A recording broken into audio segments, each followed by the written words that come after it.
எடப்பாடியின் வழக்கு நீதிமன்றம் வெளியிட்ட மகிழ்ச்சி தகவல்.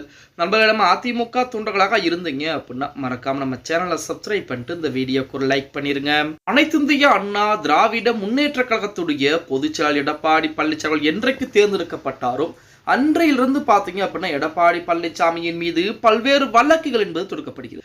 அதாவது இடைக்கால பொதுச்செயலாளராக எடப்பாடி பழனிசாமி தேர்ந்தெடுக்கப்பட்ட அந்த நாளிலிருந்து எடப்பாடி பழனிசாமிக்கு எதிராக ஓபிஎஸ், சசிகலா, டிடிவி தினகரன் கிடையாது, ஓபிஎஸ், சசிகலா, புகழேந்தி, சூரியமூர்த்தி போன்றவர்கள் எல்லாம் நீதிமன்றங்களே வழக்குகளை தொடுக்க ஆரம்பித்தார். ஆனால் நமது எடப்பாடி பழனிசாமியின் மீது தொடுக்கப்பட்ட அனைத்து வழக்குகள், ஓபிஎஸ் மூலமாக தொடுக்கப்பட்ட வழக்குகள் அனைத்தும் தற்போது எடப்பாடி பழனிசாமிக்கு தான் வெற்றிகளாக மாறியிருக்கிறது. அடுத்த கட்டமாக சூரியமூர்த்தி அப்படிங்கிற நபர் இரட்டை இலை சின்னத்தின் மீதும் அதிமுகவுடைய பொதுச்செயலாளர் எடப்பாடி பழனிசாமி கிடையாது, அவர் தொண்டர்களால் தேர்ந்தெடுக்கப்பட கிடையாது என சொல்லி வழக்குகளை தொடுத்துக் கொண்டிருந்தார். ஆனால் அதிமுகவின் சார்பாக அவர் அதிமுகவுடைய அடிப்படை உறுப்பினரே கிடையாது, அதிமுகவிற்கும் அவருக்கும் எந்த விதமான சம்மந்தமும் கிடையாது என எடப்பாடி பழனிசாமியின் சார்பாக நீதிமன்றங்களிலே வாதங்கள் முன்பது முன்வைக்கப்பட்டது.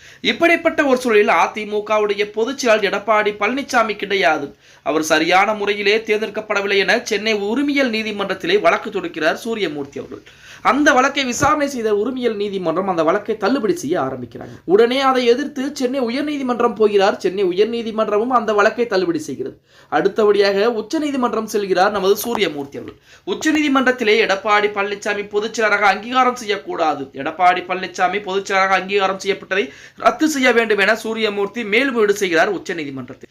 அந்த வழக்குகள் பார்த்தீங்க அப்படின்னா நேற்று தினம் விசாரணைக்கு வருகிறது. அந்த விசாரணை அடிப்படையில் அதிமுகவின் சார்பாக அதிமுக இருக்கக்கூடிய தொண்டன் கேள்வி கேட்டால் பதில் சொல்வது எங்களுடைய கடமை. ஆனால் அதிமுகவிலே தொண்டனாக கிடையாது, அதிமுகவிற்கும் அவருக்கும் எந்த சம்பந்தமும் கிடையாது, எங்கள் குடும்பத்தில் பிரச்சனை என்பது நடக்கிறது. பக்கத்தில் இருக்கக்கூடிய பக்க தெருவில் இருக்கக்கூடிய அந்த நபருக்கு என்ன பிரச்சனை, ஏன் எங்கள் குடும்ப பிரச்சனையிலே அவர் சம்பந்தப்பட வேண்டும், அவருக்கும் இதற்கும் எந்த ஒரு துளி அளவு கூட சம்பந்தம் கிடையாது அப்படின்னு சொல்லி அதிமுகவின் சார்பாக வாதங்கள் என்பது முன்வைக்கப்படுகிறது. உச்சநீதிமன்றத்தில் இருக்கக்கூடிய நீதிபதிகள் இருதரப்பு வாதங்களை கேட்ட பின்பு சூரியமூர்த்தி கொடுத்த அந்த வழக்கை தள்ளுபடி செய்து உத்தரவிட்டிருக்காங்க. அப்ப எடப்பாடி பழனிசாமி பொதுச்செயலாளர் பதவிக்கு ஏற்படக்கூடிய அந்த வழக்குகள் அனைத்தும் தற்போது அதிமுக பொதுச்செயலாளர் எடப்பாடி பழனிசாமிகளுக்கு சாதகமாகவே முடிந்து விட்டது அப்படின்னே கூட சொல்லலாம்.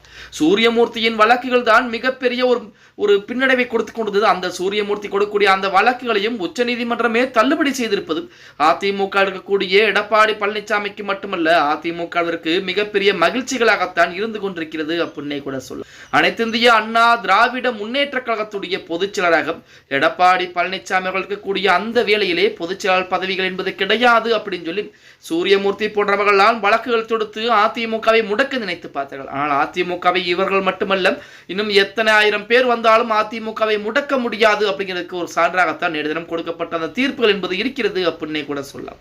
ஓகே கைஸ், வீடியோ பிடிச்சிருந்தா மறக்காம லைக் பண்ணிருங்க. அப்படி இந்த வீடியோ ஃப்ரெண்ட்ஸ் அண்ட் ஃபேமிலிக்கும் ஒரு ஷேர் பண்ண மறந்துடாதீங்க.